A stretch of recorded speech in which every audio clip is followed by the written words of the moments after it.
আমার ঘর আছে, তারপরেও আমি একটা জায়গা কিনেছি। কেনার পরে ওই তফিজউদ্দিন সর্দার, ডাব্বু মণ্ডল আর সাবির শেখ এরা আরও কয়েকজনে মিলে আমার কাছে এসে বারংবার বলতে থাকে যে ৭৫,০০০ টাকা দিতে হবে, আমরা এটা নিয়ে থাকি, এই টাকা তোকে দিতেই হবে, না দিলে মার্ডারের ধমকি দিচ্ছে, এই টাকা আমার লাগবেই। এরা যেই করুক না কেন আমি তাদের কাছ থেকে নিয়ে থাকি, এইসব টাকা পয়সা আমার ওপর মহল পর্যন্ত দিতে হয়। কালকে যখন বাড়ি চড়াও হয়, যখন আমাকে মারধর করতে আসে, তখন আমি থানায় যাই। থানায় যাওয়ার পরে আমার সাথে পুলিশ ঢোকে, পুলিশের সামনেই আমাদের মারধর করেছে, উপরন্তু পুলিশকেও ধরে মারধর করেছে, আমার স্বামীকেও ধরে মেরেছে। সারা রাস্তা বাচ্চাদের নিয়ে ঘরে ঢুকতে পারছি না, রাস্তায় ঘুরে ঘুরে ঢুকি।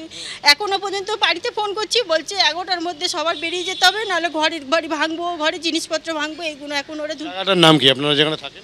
আমাদের জায়গাটার নাম হচ্ছে বোড়াল। ঘটনাটা ঘটেছে, সেই ঘটনার নেপথ্যে কারা কারা রয়েছে এবং তারা কারা? তারা এরকমই তোলাবাজি করে বেড়ায়, এদের এইটাই কাজ। এই যে তফিজউদ্দিন সর্দার, ডাব্বু মণ্ডল, সাবির শেখ, তারপরে হচ্ছে ইসাদ আনসারি, জয়নাল, এরা এইভাবেই তোলাবাজি করে খায়। রাজনৈতিক পরিচয় কি রয়েছে? পরিচয় কিছু দেয় না, আছে আমাদের সাথে বড় বড় লোক, এইসবই বলে বেড়ায়। আমাদের ফ্যামিলিকে ওরা কোনো রকমভাবে মেরে ফেলবে, আর না এখান থেকে বের করে দেবে। যাদের বিরুদ্ধে অভিযোগ তারা কারা, তাদের রাজনৈতিক পরিচয় কি? স্যার, এদের কোনো রাজনৈতিক পরিচয় এরা আমাদেরকে দেয় না। এরা শুধু বলে আমাদের কিছু ওপর মহলে টাকা পয়সা দিতে হয়, আর এগুলো আমরা নিয়ে থাকি। এরা হচ্ছে পাড়ার দাদা মাস্তান, এরা নিজেদেরকে মাস্তান বলে থাকে। আচ্ছা, এরাও বলেছে যে একটা সময় একটা ব্যাপার নিয়ে ঝামেলা নিয়ে হাবিব বলে একজনের কাছে যাওয়া হয়েছিল, তার সামনে এই একটা ছেলে নিজেকে বলছে আমি গুন্ডা, কি করবি আমাকে, এইসব কথা। তো এরা নিজেদেরকে গুন্ডা মস্তান বলে আতঙ্কের মধ্যে রয়েছে, প্রচণ্ড আতঙ্কের মধ্যে আছি। তোলাবাজির অভিযোগ, একদম তোলাবাজি। এরা তোলাবাজি ছাড়া কিচ্ছু চেনে না। তোলাবাজিটাই। কাউন্সিলরের কি বক্তব্য? স্থানীয় কাউন্সিলর তো আমরা এখনও সেইভাবে কিছু পাইনি, কোনো বক্তব্য কিছু পাইনি ওদের কাছে। তো আমরা এখনও যাইনি কোনো কাউন্সিলরের কাছে। তো আমরা তো ঘর থেকে পালিয়ে চলে এসেছি, তাড়া করেছে, তো আমাদেরকে মারধর করেছে, চলে এসেছি, কিন্তু কাউন্সিলরের কোনো বক্তব্য আমরা এখনও পর্যন্ত পাইনি।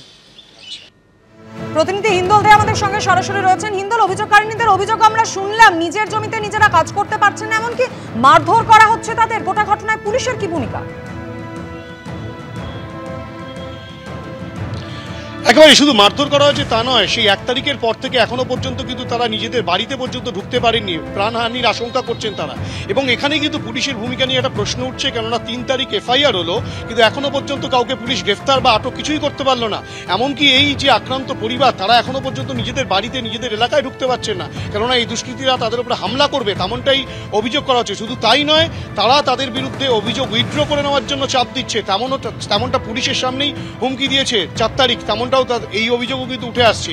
গোটা ঘটনা তদন্ত প্রক্রিয়া কি দাঁড়ায় এখনো পর্যন্ত পুলিশের তরফ থেকে এই বিষয়ে কোনো মন্তব্য করা হয়নি, কিন্তু এই গোটা পরিবার কিন্তু যথেষ্ট আতঙ্কের মধ্যে রয়েছেন। তারা কবে বাড়ি ফিরতে পারবেন সেটাও তারা জানেন না।